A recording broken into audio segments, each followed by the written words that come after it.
আমার বন্ধুরা যখন ক্লাস করতে আসেন তখন আমাকে মামলার হাজিরা দিতে যেতে হতো। ঢাকা বিশ্ববিদ্যালয়ের পরতে পরতে আসলে সেই লড়াই সংগ্রাম এবং নির্যাতিত নিপীড়িত হওয়ার সেই স্মৃতিগুলো এখনও বেদনাতুর হয়ে রয়েছে। এখনও রাতে ঘুমালে শিউরে উঠি মাঝে মাঝে। আমার মেজর ডিপ্রেসিভ ডিসঅর্ডার আমি আক্রান্ত হয়েছিলাম। আমার বন্ধুরা যখন ক্লাস করতে আসেন তখন আমাকে মামলার হাজিরা দিতে যেতে হতো। আমার বন্ধুরা যখন লাইব্রেরিতে পড়তে আসতেন, গবেষণা তৈরি করতেন, তখন আমি সলিটারি কনফাইনমেন্টে আমাকে আবদ্ধ করে রাখা হয়েছিল ইহকাল এবং পরকালের মাঝামাঝি এরকম একটা জায়গায়।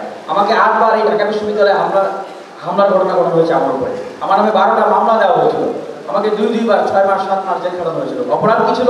অপরাধ ছিল সেই 18 কোটা সংস্কার আন্দোলন থেকে এই 24-এর গণ অভ্যুত্থান পর্যন্ত প্রত্যেকটা অন্যায় অবিচারে এই ঢাকা বিশ্ববিদ্যালয়ে আমরা প্রতিবাদ করেছি। অপরাধ কি ছিল?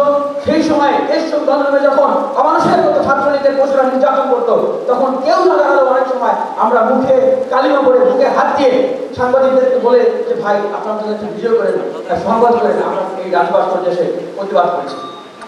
সেই জায়গা থেকে বলতে চাই যে আজকে যখন ডাকসুর আলোচনাটা আসছে, ডাকসুই তো হচ্ছিল না, আজকে এখন ডাকসুর আলোচনা হচ্ছে। এই যে এখন এত বড় বড় সংগঠন, এত বড় বড় লজিস্টিক সমগ্র বাংলাদেশকে নিয়ে অনেকেই নেমে গেছেন।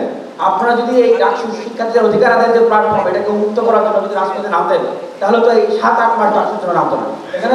এখানে যাদেরকে পত্রিকা মিডিয়াতে জিতিয়ে দেওয়া হচ্ছে, তারা তখন কোথায় ছিলেন? এটাই হলো মহান বাস্তবতা।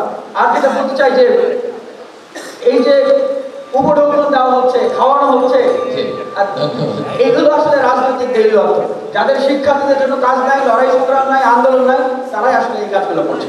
আমার জায়গা থেকে আমি বলতে চাই যে বিগত সময়ে যেভাবে শিক্ষার্থীদের পেয়েছিলাম অধিকার আদায়ের আন্দোলনে, ভবিষ্যতেও আমাদেরকে পাবেন। যদি জিতে যায়, জিতে যাবে ঢাকা বিশ্ববিদ্যালয়। ঢাকা বিশ্ববিদ্যালয় জাতীয় রাজনীতি যদি ঢাকা বিশ্ববিদ্যালয় জাতীয় পর্যায়ের একটা বিশ্ববিদ্যালয় তিনি যদি বিযুক্ত থাকেন, তাহলে 2 দিন পরে যখন এই যে আমি বাজেট রিভাইজের কথা বলছি, তখন আমি কিভাবে তাদের কাছ থেকে বাজেটটা নিয়ে আসবো?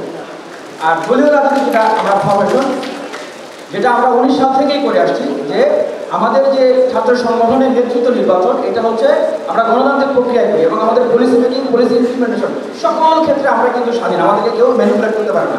এবং পাশাপাশি আমাদের যে কার্যক্রমগুলো আছে সেগুলো হচ্ছে শিক্ষার্থী বান্ধব এবং শিক্ষার্থীর ওয়েলফেয়ার এবং সর্বোপরি জাতীয় স্বার্থের কেন্দ্রে। সেখানে কোনো দলীয় বেস্টের কোনো কর্মসূচি আমরা আজ পর্যন্ত করি নাই এবং সামনেও আমরা কখনো সেগুলো করব না।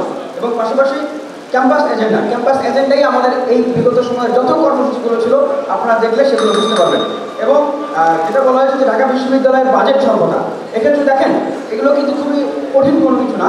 ঢাকা বিশ্ববিদ্যালয়ের আমরা রিসার্চের ক্ষেত্রে আমরা কিন্তু একাডেমি ইন্ডাস্ট্রিয়াল রিলেশন, যেটা আমরা বলেছিলাম, সেটা যদি করি, বা গবেষণার ক্ষেত্রে আমরা কিন্তু বিভিন্ন ইন্ডাস্ট্রি থেকে বাজেট নিয়ে আসতে পারবো। এবং আমরা যদি পাশাপাশি বলি যে ঢাকা বিশ্ববিদ্যালয় অ্যালামনি অ্যাসোসিয়েশন, তাদের কাছ থেকে আমরা বাজেট নিয়ে আসতে পারবো। এবং ঢাকা বিশ্ববিদ্যালয়ে কুয়েত হল আছে, যেটা কিন্তু একটা অনুদানে হয়েছে, এরকম আমরা কিন্তু কোলাবোরেশন করলে, সমন্বয় করলে বিভিন্ন জায়গা থেকে আমরা এরকম অনুদানও নিয়ে আসতে পারি।